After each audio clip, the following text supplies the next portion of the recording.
All right. Good afternoon, good morning, good day, greetings, wherever you're located. Thank you for joining us today. I see many familiar names of current clients, friends in the industry, and just others looking to gather as much information as possible in this new transforming world.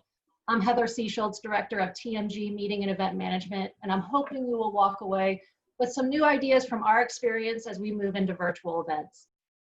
Part of our new initiative and part of the seriousness that we're taking at TMG in our digital transformation that we just recently hired Derek Johnson, who is certified as a digital event strategist and is the director of TMG Event Strategy and Development. I'm going to go ahead and let the team introduce themselves, who will be speaking from their experiences today. So Joe, why don't you kick us off? Thanks, Heather. Hi, everyone. I'm Joe Sapp. I'm the Chief Operating Officer for Tally Management Group. I also serve as the Executive Director for one of our clients, the International Society for Extracellular Vesicles. So I'll share a little bit about their experience as we just started the process of transforming our in-person event this May into a virtual conference. Danielle? Danielle Barsoli here. I work with Heather in our TMG meeting and event management services, where we focus on standalone associations or corporate clients who are seeking to provide event services outside of their own companies. We handle everything from board retreats to large conferences, and I currently work with a great group of clients: Hemostasis and Thrombosis Research Society, the World Congress of Bioethics, Primary Care Collaborative, and the Foundation for Women and Girls with Blood Disorders. Thank you. Cheryl? Hi, everyone. I'm Cheryl Gallagher. I am the Director of Operations and Meetings for the American Headache Society. We have several meetings a year, 2 large live ones, and then we do some regional courses. We are now just transferring into this virtual world and hoping that everything all works out. Absolutely. Steph? Hi, I'm Steph. I'm a meeting manager here at Tally for 2 different clients. I work with Joe on ISIF, the International Society for Extracellular Vesicles, and I'm also a meeting manager for the Federation of Analytical Chemistry and Spectroscopy Societies. I've been with Tally for a total of about 5 years. I've worked on many meetings ranging in different sizes. Like Joe touched on, we are going virtual with our ISIF meeting this July, so I'll be speaking to that in a little bit. And Derek. Hello, everyone. I am Derek Johnson, the new Director of Meeting Strategy and Development for Tally Management Group. It's an honor to be here, be a part of the team. My role is all around helping our current and future partners in developing your event strategy, sustainable event strategy for today, for a sustainable future tomorrow. So it's an honor to be a part of this group, and we have a lot of information to share. Absolutely. Thank you so much, team. So Joe, before we even just dive into what to do and how to do it, let's talk about the decision-making process for the boards. You oversee an international association whose meeting was supposed to be in May. When did you start having conversations about going virtual? Yeah, it was, it kind of came on quickly. Our meeting was in late May in Philadelphia. It's a meeting that typically brings a significant contingent from Europe. We just had a meeting in Japan the prior year, and we have got a lot of Chinese attendees as well. So once the virus started to kind of hit the headlines and the impact to China, the travel restrictions that came up from China, and then also Europe, in early February, that's when it started to get a little bit more serious for us in terms of what we were going to do. And the board was focused on how do we deliver content, how do we still bring people together. That was the major focus. Sure, there was talk about what's the financial impact, how is this going to look if we held the meeting, if we canceled the meeting, and that was always part of the discussion. But the key driver of the discussions was connecting our people, delivery of content. But once the travel ban to Europe hit, that's when we knew it just wasn't feasible. We continued some discussions about a potential US only meeting, maybe it's an East Coast only meeting, but once that happened, once the forces of the government restrictions kind of hit, that's when we knew it was time to take a different approach to the meeting. So then how did you educate your stakeholders about the opportunities that existed with going virtual or maintaining the live event? Yeah, we actually reached out to them. We developed a survey. We developed a tool to talk directly with our stakeholders, both our attendees, but also our members who may not have registered yet, to get an understanding of what they were comfortable with. This shifted from can we do it? Are we able to actually have people travel? Is the hotel going to be open? Is the government going to allow us to do it?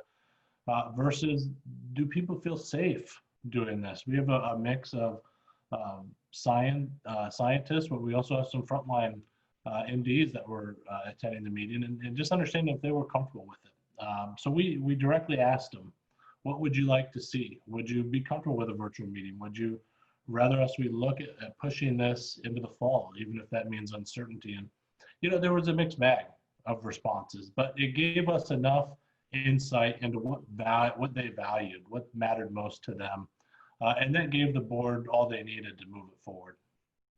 Great, awesome. Danielle, so your client is also an international association. When did you start having your conversations for a meeting that was supposed to be in June? Our conversations really started what feels like a decade ago now. We started very early on, just casually talking about it on our planning calls in January. And then in February, just like Joe said, it really became a standing action item on all of our agendas. Each week we talked about it and monitored it. And really, as part of a medical school of a major institute, they really had to be tuned in quickly to it, because the medical school is also tied to a training hospital, and that's where a lot of our meeting space was taking place at too. So even though the university as a whole was making statements kind of broad in general, we were hearing different messaging from the School of Medicine. So we really started to monitor what the school was putting out, what the PA local state government was saying, and also the CDC. We kind of had to have all websites up at all periods of time, and just it was a lot of knowledge flowing in and out as we closely monitored the situation. And then it hit on March 10th when we received a notification from the School of Medicine that all travel was banned. They were prohibiting anyone from off campus, on campus. They were requiring the cancellation of any outside meetings, which was our meeting. And then they used the messaging that it was effective as of March 10th and indefinite. So that was our key terminology that we had to swiftly change course and go to a virtual conference. While you had these conversations, was it important for them to maintain the same dates, or did you explore new options? There was a lot of back and forth, especially early on as we were kind of sitting waiting. Our hands were tied. Do we still move forward with the live meeting? Do we start pivoting to the virtual meeting? And we had a lot of what if conversations. What if we did this? What if we did that? We talked about shifting the dates, but in the regular world outside of virtual, June was always the best for academia. So they decided to stick with their 3-day conference with a 1-day pre-conference and not move it. We even talked about just doing 1 full day of content, but we didn't want to lose anybody. So they decided to keep it limited to no more than 3 hours of live content a day, and then pre-recording all of our 10 different tracks of concurrent sessions, which could be anywhere up to 700 presentations pre-recorded, including posters. So we stuck to the dates, and we're pushing forward with the middle of June. Fantastic. And Cheryl, American Headache Society, you do several yearly events, from annual meeting to workshop to symposium. I know the biggest one right now impacted by coronavirus, COVID-19, is your annual meeting. So tell us how you've started working through that process, what tools you're using for working through your annual program. Yeah, so to begin, our decision was made probably back in March after a large national organization decided to postpone or actually cancel their meeting, for which a lot of our leadership would attend. Once that happened, we knew we needed to make a decision, and our leadership, our executive committee got together and started having conversations on how we could pull something off virtually. We do have a virtual platform that we upload content after our annual meetings and after our fall meeting for our attendees and non-members to, or not members and non-members to look at on a regular basis, and it lives there all the time. So we needed to decide if we wanted to use that platform or if we wanted to create something new. So we started looking at our vendors and how we could do that and making the decisions.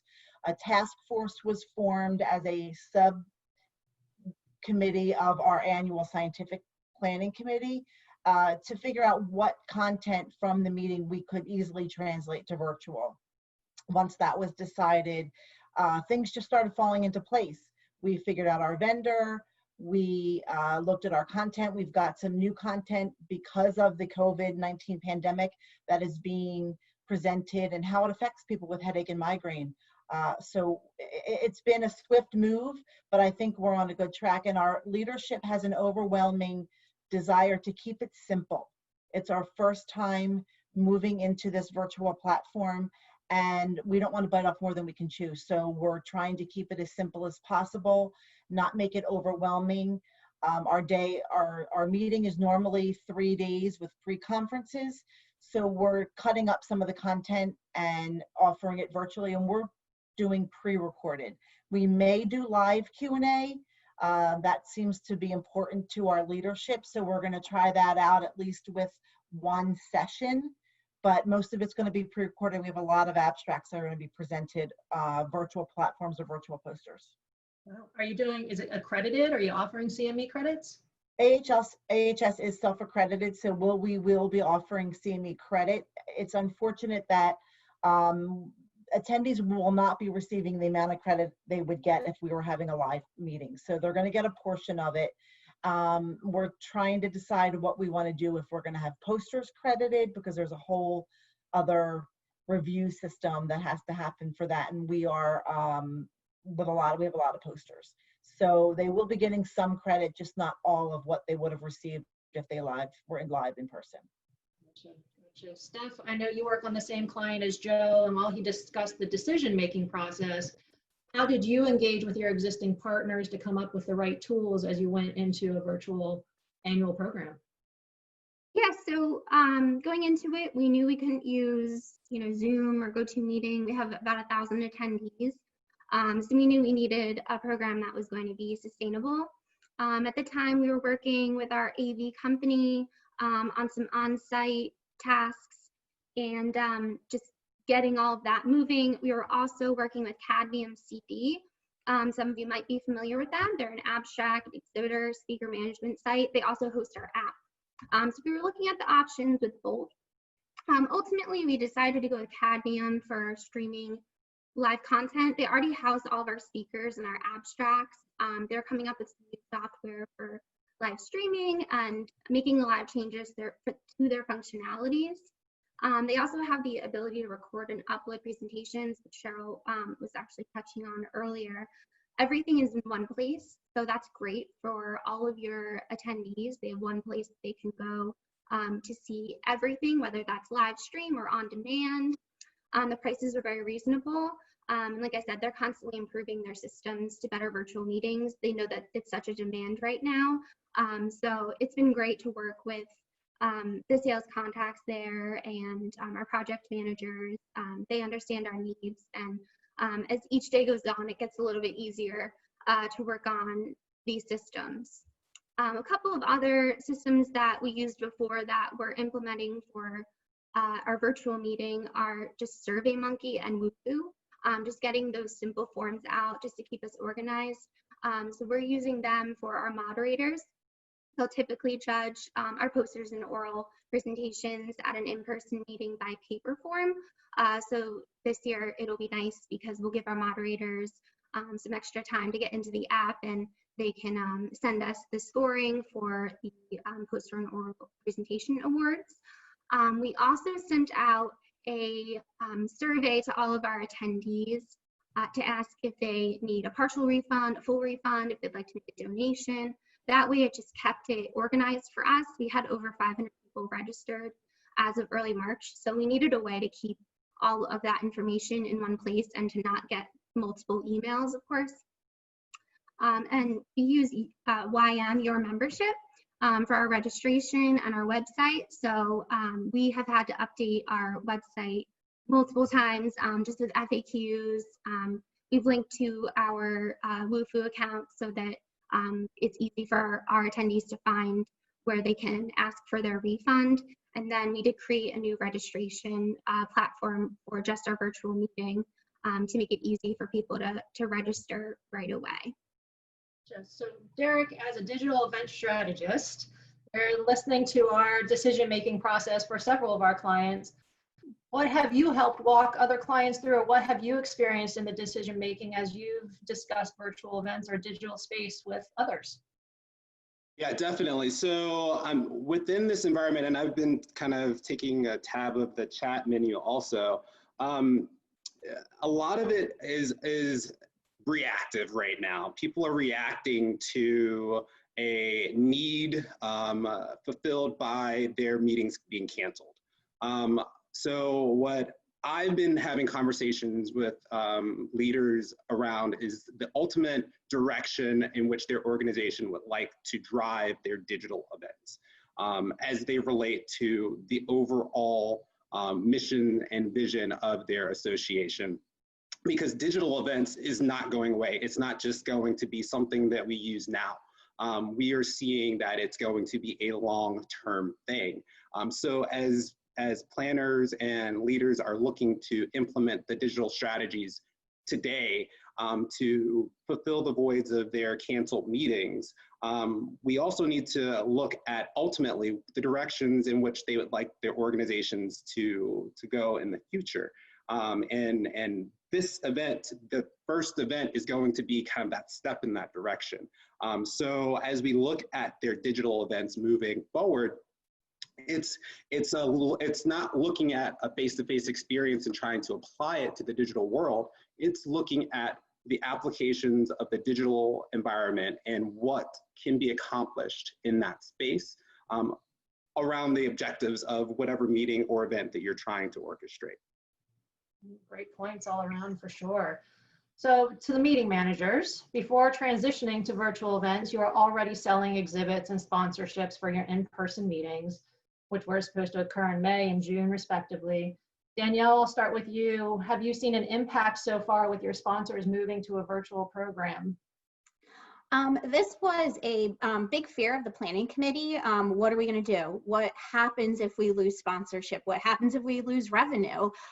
So we were extremely conservative and budgeted for our entire meeting from now a virtual perspective, putting together all of our expenses and taking really our revenue for sponsorship and exhibitors as low as we could take it. So we really underestimated way more than 50% of our revenue just to be conservative. But out of 26 sponsors and exhibitors for a large international conference, we only had one exhibitor back out. And it was unfortunate that they had to back out just their exhibit booth, which was to be a tabletop exhibit, because of their own internal budget cuts. So we got the real sense from them that if it was their choice, they would still participate, but it's coming from their major institute that they have to save money. So only one so far out of 26. And we're hoping to attract more. We reworked our packages, relaunched our website, and added additional visibility through product showcases, videos, virtual handouts, and even a scavenger hunt. We weren't planning to do one previously, but we felt like it was a value add to our sponsors and exhibitors to get the attendees engaged even more, since they won't be face-to-face at their booth or tabletop. Absolutely. Cheryl, how are you engaging your sponsors and exhibitors? Well, our leadership is having conversations with a lot of our major supporters that we've had for our meetings and other things. And they all are interested. Up until this point, we really didn't know what we were going to do with sponsorship or exhibits, but we are going to have a virtual exhibit hall. We're reworking our packages just like Danielle did. And we're going to be launching that soon to see who still has an interest. We're hoping that everyone is still interested.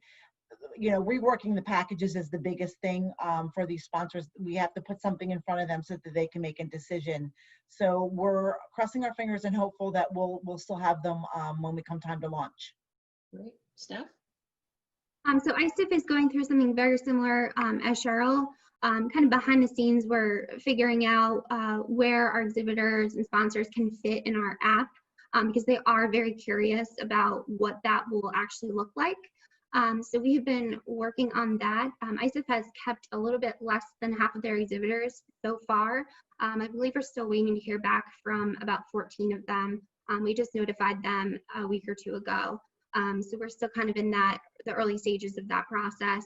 But we did cut our exhibit rates in half because we understand the nature of meeting.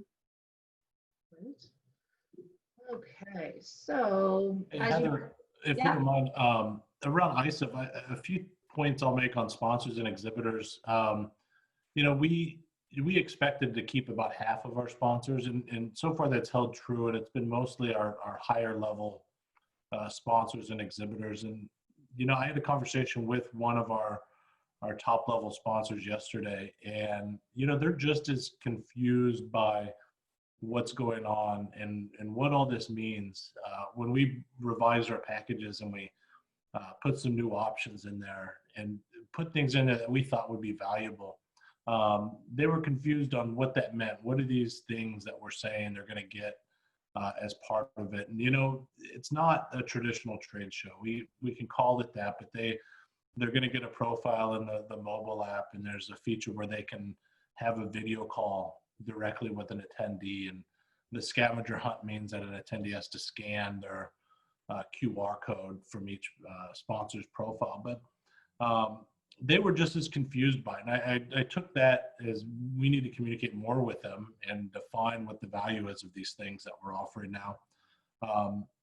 And the approach that we've taken is extending the value outside of the meeting. You know, we're trying to replicate what we do in person and those connections all within that period of the virtual meeting. And we don't have to do that. We need to look at these as long-term relationships and how we partner with these groups and provide additional value outside of the meeting. And one of the things that stuck with me was when we moved this to a virtual event, and in their eyes, the sponsors' eyes, this put us in competition with their other digital advertising budgets. And that's where this got moved to. And that struck me a bit on how we need to view this. What does this change mean to our sponsors and how their budget looks when it goes from, this isn't a virtual trade show, or this isn't an in-person trade show anymore, this isn't a meeting that they're traveling to.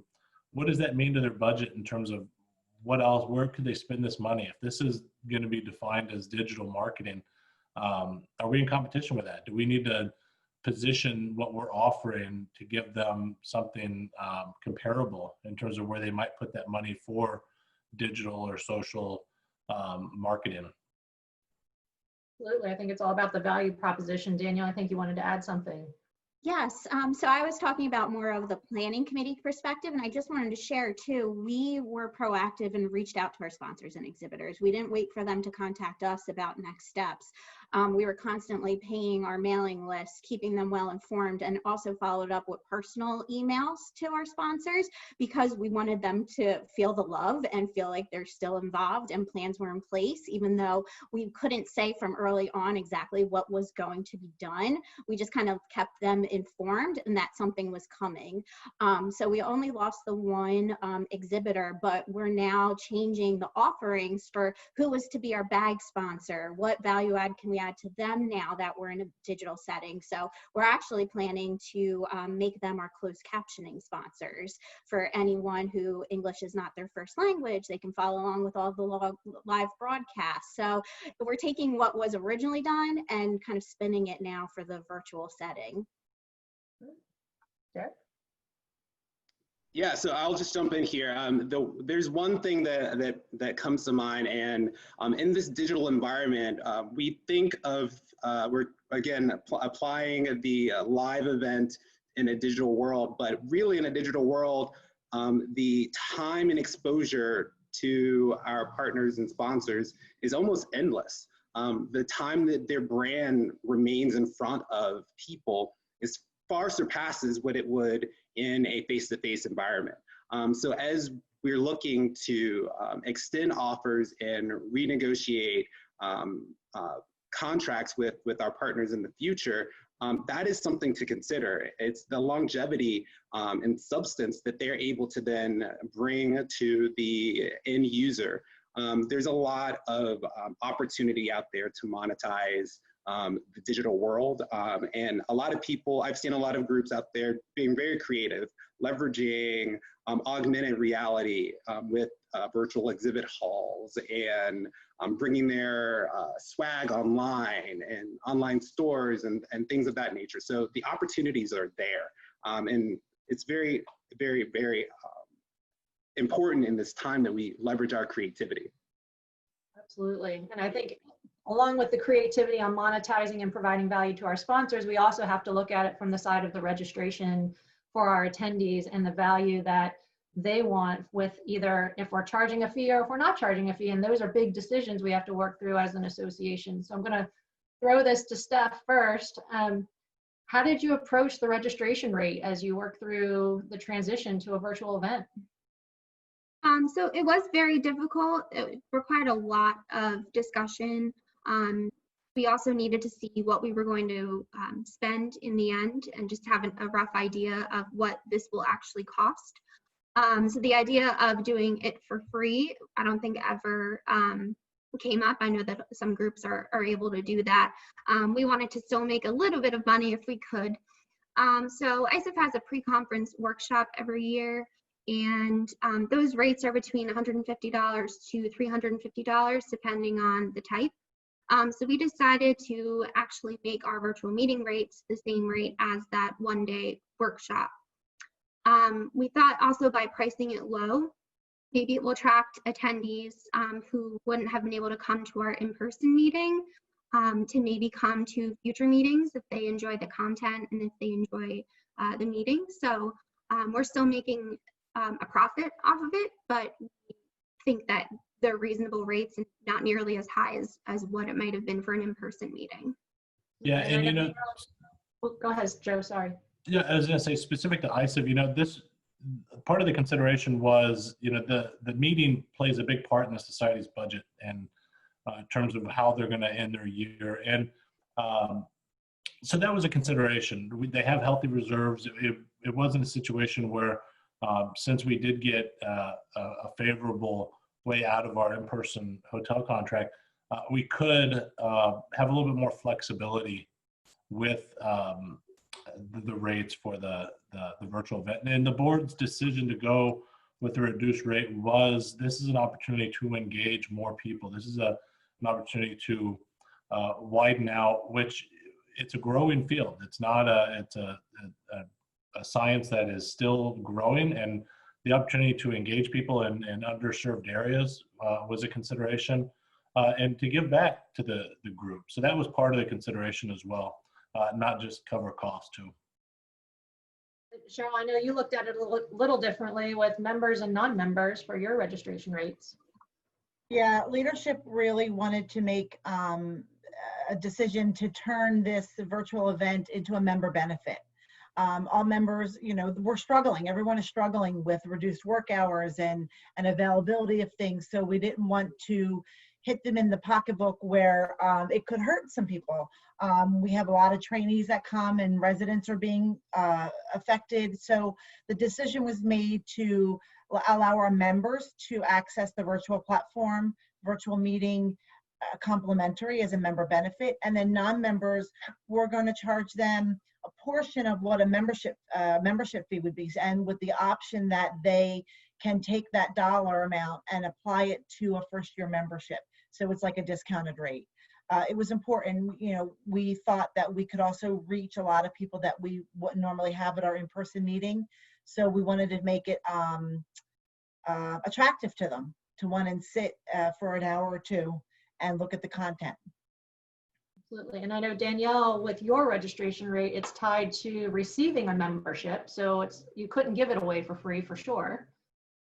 No, they did have the conversation about it and kept the board of directors of the International Association in the loop. And they actually were the ones that were telling us that they were okay with numbers being slashed even deeper, with dues revenue being discounted. So what our planning committee did when we were reworking our budget, we started with presenters first. Let's use that as our starting point for registrants and hope that all of our presenters still plan to participate. We then cut that number in half. And then we even took it even lower than that and only planned for a handful of participants where our registration revenue needed to be and our dues revenue needed to come in at to make up for our expenses. So it was a numbers game. We definitely played around with the figures a lot, but then we ultimately got to a price point and a registration amount that all parties felt comfortable with. So that is what we're shooting for. Absolutely. So Derek, again, I'm going to lob it back over to you and what you're seeing as you've guided folks through the registration fee process and value. Yeah, so the registration process is actually an interesting one because on the digital side, we have the opportunity to leverage unique questions that directly relate and correlate to what our partners and sponsors may want to ask people. And within the registration process, we can instantly create a pool of identifiable attendees that directly correlate to maybe a service of our partners or a need for a resource. And so in that regard, we have the opportunity to leverage the registration process in a unique way. As it relates to the pricing of it, again, I think it ultimately everything directs back to the strategy of the organization and what it wants to achieve within the digital space. Are you trying to grow your membership? Are you trying to increase your exposure for specific initiatives? Are you pushing content out to a wider audience? Are you just trying to bring your leaders together? It's supposed to be a networking event. All those things relate back to ultimately the strategy of the event and then directly correlate to the pricing structure. If you want to bring as many people in as possible and ensure that you are pushing this message out to the world, then of course you want your registration fee to be free. If you are attempting to bring together key stakeholders to facilitate a virtual conference of some capacity, of course you want some elements to be exclusive and to provide your audience opportunities to participate on some level to tease them into the full experience. But you also want to price the full experience to a number that is conducive to what your expenses are and your overall monetization strategy is. So it's an interesting question, and I think it all directly relates to what do you want? What is the ultimate goal of your digital environment, and what are you trying to achieve in that space? Absolutely. So, Joe, I'm going to spin it in a different direction because as COVID-19 started to impact business around the globe, and as representing an international association, what communications did you start to push out through your association at the beginning, in the middle? What were you saying? How did you keep everyone engaged? Yeah, you know, I think that's probably where we could have done a better job at the beginning of reassuring our stakeholders, our members, our attendees on the direction we were going.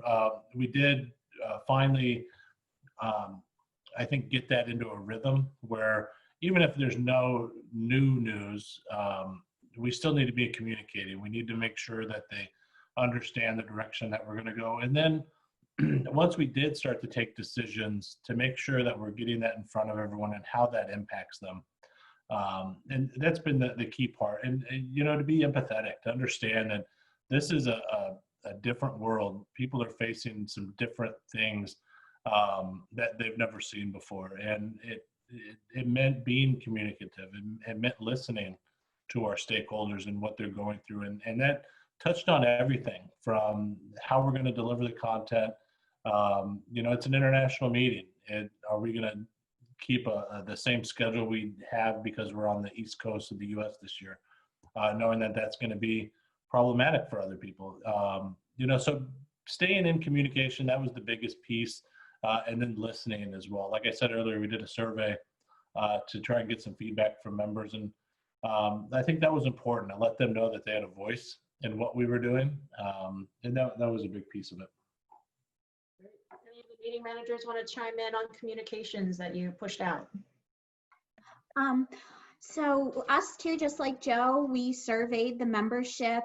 We even surveyed the sponsors, the exhibitors, just because we wanted to know this conference was as much their conference as the planning committee's conference. So we wanted to provide offerings that would satisfy what our attendees were looking for. So we sent frequent updates to our mailing list. We kept those updates. We started a chain on our website. So basically anything that went out, you could find it in your email, you could find it on the website. But early on too, we also encouraged our chairs to write a few letters for us just to add that personal spin on the messaging, because this was a new experience for all of us. We haven't really dealt with this before. So we wanted to really add that personal contact in and really just reinforce and unite that message that we're all in this together and we're working together to pull this virtual meeting. Yeah, I'll chime in here. I think one important thing that everyone has just touched on that's very important to pull out is the humanistic piece of all of this. Even though we are in this digital world and we're behind screens and we're social distancing, one thing that this COVID-19 has done is it's made us take people from being attendees, from being partners, to actually being people. And asking the people what is relevant to them and what this means in their world. And I think moving forward, as we look to the content that we're giving people, the content needs to directly help them in their roles and their responsibilities. And the more that we ask the questions of what benefits you and what we can do to help support you, I think those groups then come out on top in the end. Absolutely. So I'm going to lob this over to Cheryl right now. Engagement, that's the big thing with face-to-face meetings. That's the magic. That's where people interact. That's where they connect. How are you pulling that together for your virtual event? You know, we're trying to be very systematic in how we do this. I mean, we're realizing a lot of our members and our attendees have got limited time, from extra responsibility at work to homeschooling to living and working in the same space. So we're trying to make sure that we're delivering the material in a time where they feel that they can afford to sit there for a half an hour or an hour or something like that. I mean, everyone's really stretched for time. So we're trying to be very mindful of that and making sure that things aren't too long. And we're tossing the idea around of releasing our content on a staggered basis. So not just putting everything out there all at once. One week do something and then maybe do a live Q&A and then release something else and then do a live Q&A, spanning it out over the course of a couple of weeks, but not making that it's tired. So we're still trying to work through all of that, but we're keeping in mind that everyone is really stretched for time and trying to make sure that we're not wasting anyone's time with the release of our content, that they really want to sit and watch it and be interested in it. And it's beneficial to them and to what they're going through and treating patients and, you know, their everyday life. Steph, what have you done for the networking aspect of ISEF? So we invested in a news feed that will live in our website and our app. So anyone that does a hashtag, our hashtag, will push to that news feed, so they can upload photos. They can just post. It's almost like a Twitter feed. So we think that will help keep people engaged prior, during, and after the actual virtual event. We also will be doing live panels, and they'll actually run simultaneously. So we thought that might keep some engagement As well as that, we are going to be doing some live Q&A. So the talks might be pre-recorded, but they'll be streamed live. And then we'll have our moderators there, as well as our speakers available to answer any questions. Now, the challenges with that, of course, are that we're international and it could be anytime, anywhere for these speakers. So we're trying to make sure that our program just recognizes that and aligns with the time zones and all that. We also are doing a Q&A module that we think will be really helpful for our speakers and moderators within the website now. Great. And I know, Danielle, you're incorporating an app in order to facilitate some of that. We are. So we are encouraging all of our presenters to upload their headshot, upload their bio. Just like Steph, we're going to have a social media live stream as part of our mobile app. They're going to use the hashtag. We have an individual one-on-one chat feature that they'll be using. They'll actually be able to, for the pre-recorded sessions, they'll be able to submit questions and actually vote for other attendees questions that they think are really great questions that need to be addressed by the presenter. But another element that we're adding on as part of our registration process, we're doing mentor sessions. So we're taking key volunteers from planning committee, advisory committee, board of directors, and taking volunteers from either early career researchers or different registration types, and bringing these people together through either Zoom, Skype, GoToMeetings, just so these smaller working groups can connect with one another, talk about the presentations. And then we're also encouraging as well our presenters to add a slide at the end of their pre-recorded slide deck of times and dates they're available to connect with somebody. Ours too, just like Steph, are international attendees, so it could be at any time, but we're really encouraging the attendees and the presenters to engage amongst themselves and organize these smaller conversations and turn on their cameras, connect via Zoom or Skype, and meet other attendees face to face. Do you have anything to chime in on that type of strategy? We all know, and we're both in the same professional association, and networking's so huge to get to know one another. So how can we meet through a screen? Yeah, the one thing that I will add to all of that is in this world, we all know that there are distractions. We have mobile devices next to us. And how many times have we sat in meetings, checking emails, or not paying attention? In this environment, especially right now, if you're doing virtual events, distractions are at a whole nother level. People have dogs running in the background, kids screaming next to them. And so to be able to get someone's attention, not just to get them to sign into the platform, but to actually have their full attention is going to be a premium. And so the content has to be spot on relevant to everything that they need so that they fully immerse themselves in the environment that you create. I keep saying this, it goes back again to the whole digital strategy, but that becomes so vital in the success of everyone's events moving forward. Absolutely, absolutely. And Cheryl, I'm going to lob this one to you as a self-accredited association. Have you seen any regulation changes with going virtual at this point that you've had to adhere to during this process? No, actually, that was one of the first questions I asked. We have a CME consultant that we work with to make sure that we're following all the rules and regulations.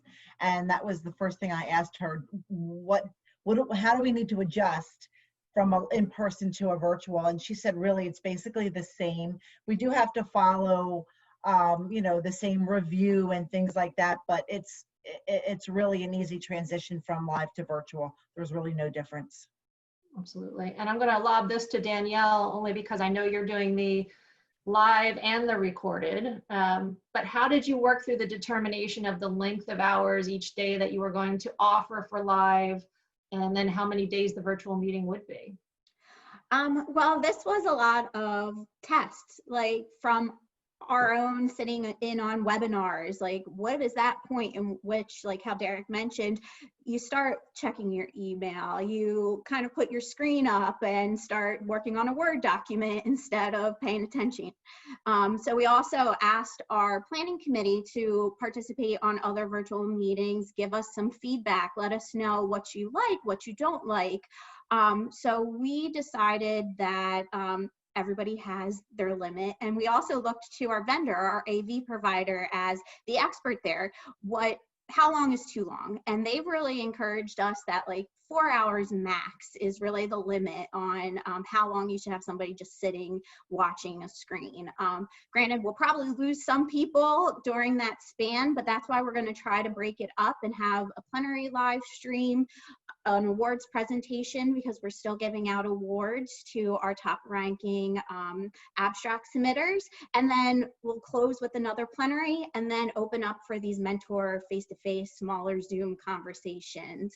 And then all of our pre-recorded concurrent sessions will be pushed out through our app, which is also a web-based tool as well. So people can look on any device. They could be anywhere. They could be outside, they could be inside. But as we all know, they're not venturing too far from their home. But we're really striving to keep all of our live content to even under the 4 hours that was recommended to us. Great. And I'm going to lob this back over to Cheryl as well. Question came up of, with CME and sponsorship in a virtual setting, how are you keeping them separated to avoid that commercial aspect? Well, I mean, the platform is easy to do that because you create sessions or rooms. So we're going to have a virtual platform, and we're going to have sessions that are abstracts, and we have non-CME sessions, and we have our exhibit hall. So the separation is easy, I think. I mean, you know, we're going to learn as we go along, and we're going to talk with our CME consultant to make sure that we're doing everything appropriately. But we're actually even thinking about letting sponsors linking to an external site. We have sponsors who want to have their own content, and we don't control it. So we're going to link to it, and either a message that says that we've got no control, this is not our programming. We're going to do what we can to keep it separate. And I think for the exhibits portion, it's going to be easy because it's not, you know, it's like being in two different rooms. You know, you're going from an educational session into your commercial session. So I believe it's going to be easy. We'll see. Hopefully, fingers crossed. Right. We had a question come in about attendance at events. Do we expect attendance to increase or to decrease? And I have my thoughts on it, but I'm going to lob this one over to Derek. Yeah, so I'm going to even back up a little bit more on registration. We all like to register for everything that comes through our inbox, especially if it's free. And so I think for those free sessions, you'll see an increase in your registration by far.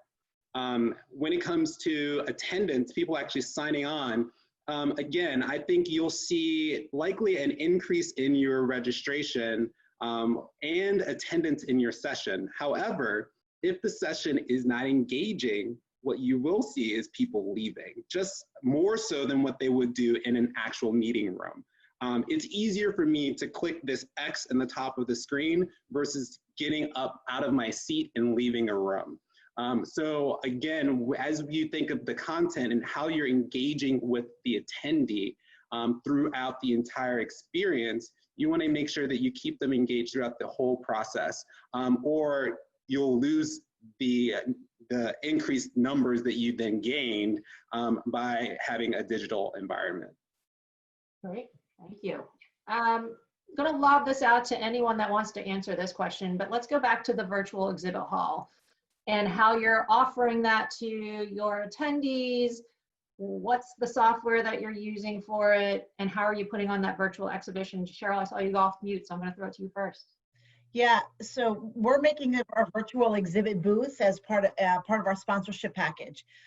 In our live meetings, some levels automatically get a specific size booth. So we're kind of translating that for the virtual program, and we're going to allow them to upload PDFs. And we have a committee who's going to have to approve all of this, but we may allow them to link to an external site, put up a logo, have PDFs. so that they can communicate and where they can have attendees go and see, because when when you're in a live hall, you can touch and feel papers and talk to people, and it's going to be hard in this virtual setting. So we're going to allow our sponsors to do things like posting links and posting PDFs of information, and hopefully, the attendees that are there will engage with them because they'll have contact information there so that they can reach out to them individually. Fantastic. Steph? ISIF is doing something very similar. They're also doing like a product showcase where they'll be able to feature specific products from their company. And then there will be, of course, the company profiles. Something we did include in our exhibitor package was for each exhibitor and sponsor to upload an e-poster. So that is something a little different from usual. And we also are including some push notifications within the app and website. So we think that'll be a great way to get exhibitor and sponsor info out to all the attendees. Great. And Danielle, do you want to chime in on that with what you're doing? Yes, so we've been sitting in on demos with a wide range of vendors, anywhere from like gamifications where you actually enter the exhibit hall, you see all of the different booths and you walk up to the booth of your choosing. For my client that is meeting in June, we're just doing a virtual like floor plan. So they'll be able to see all of the exhibitors laid out, but once you click on that, it's gonna pop up with the logo, contact information. Just think in a face-to-face exhibit hall, it would rely on somebody coming to your booth and you handing them a business card. In this setting, your contact information is going to be posted for 90 days live all around the world. So we're doing that. There's going to be videos, product showcase as well, like Steph is doing, and also the scavenger hunt. So even though we're not going the gamification realm with this one, there's still going to be a wide range of content all pushed through our mobile app and platform. Yeah, just to chime in with what Danielle was saying, the gamification piece is going to be big, I think, in this space, especially when it comes to tracking levels of engagement with our attendees. Everyone wants to know, okay, are people actually paying attention? Are people actually going to want to experience these various digital elements? And so one way of doing that is actually to encourage them through gamification, gamifying the experience, the digital experience, by visiting X link, by finding these Easter eggs online, and by attending these sessions and pulling out certain keywords, et cetera, hiding them within the presentation, things like that. There's a lot of different experiences you can create. And again, I'm really, really excited about this opportunity because we'll see that digital is going to be kind of that twin to face-to-face moving forward. Great. We really have time for one more question before we go to closing thoughts. So I know we're all working on things beyond summer of 2020. We have fall meetings, we have spring meetings. How are you working through some of that process of, do we have this? How are we consulting? How are we working through these decision-making points? I know I'm going to throw it out to Danielle, who's working through not just a September meeting, she also has a spring meeting. So I'm going to have you start with that, Danielle. Sure. So this is the question that's on everybody's mind. We are literally having this conversation with every single one of our clients. Even a meeting that's taking place in March of 2021, it's on our agendas now. It's being discussed at their board meetings. Our clients are becoming really well versed in their hotel cancellation policies. We want to know the dates and times when major decisions need to be made. And it actually works out quite well for our March 2021 meeting that their abstract submission falls in line with the cancellation policies. So we're going to put together a timeline of, by December, we need to look at this. By this date, we need to focus on that. And this client is in hematology, so a lot of their participants and doctors are advising that it could potentially come back around in the fall. So if it does happen in the fall, what's spring of 2021 going to look like? So we're really using this as a learning experience and just having open conversations and a plan in place. Steph? Yeah, I handle another group. Their meeting is in October in Nevada. And we're just starting to go through all the motions, kind of realizing that it's likely going to be difficult to hold an in-person meeting. So we've been gathering, just like Danielle said, contract cancellations, what that looks like, what we would owe the hotel. But then, comes in where will we even be will be even legal to have a meeting in that state at that time over a certain amount of people. So that's kind of the discussion that we're having right now, and it is changing week by week. And I think that's just the nature of it. I mean, I would say if by midsummer things haven't changed, then maybe we need to go all virtual. But there still could be hope. But I would suggest starting to talk about virtual now. Great. Danielle, you want to chime in on the vendors?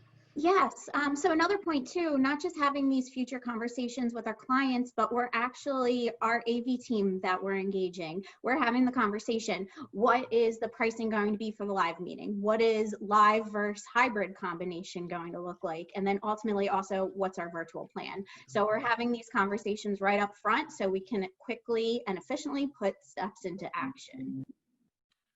Yeah, I'll say for future meetings, that's top of mind for ISIP too.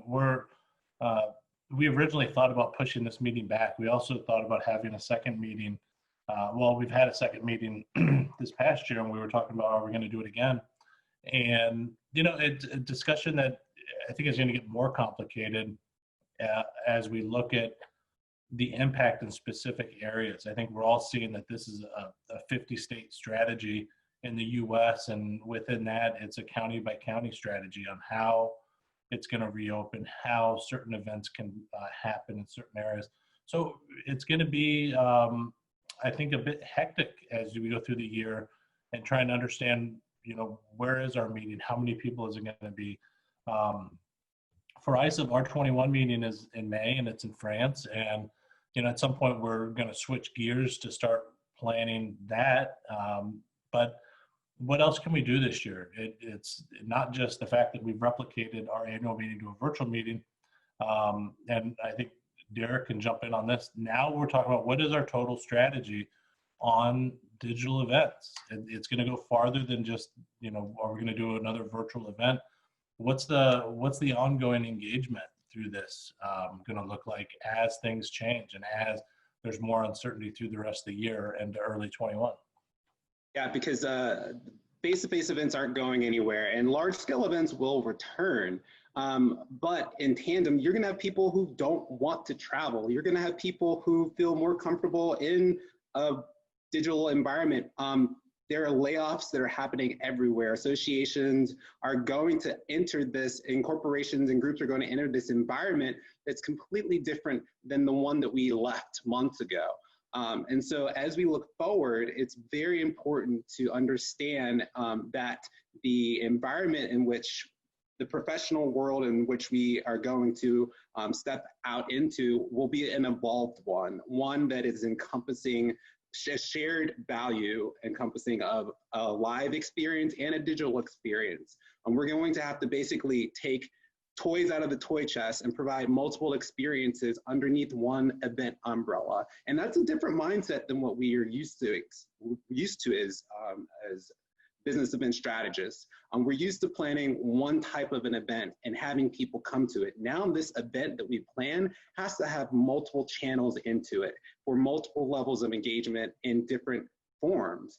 And so that mindset is a huge shift for everyone, and it's one that we need to rally around very quickly, or organizations will get left behind. Absolutely. And on that note, I want to say thank you so much for the panel for participating today. I feel like this was a fantastic conversation with our clients that are on the line, our friends in the industry, and those that are seeking information about moving to virtual and digital platforms and events. I know we're all living it. We're all going to be living it if we're not already. So I want to thank everybody, and thank you to everyone that participated with us today. Thank you for joining us, and have a great rest of your day. Thank you. Thanks so Thanks, much. everybody. Bye. Bye.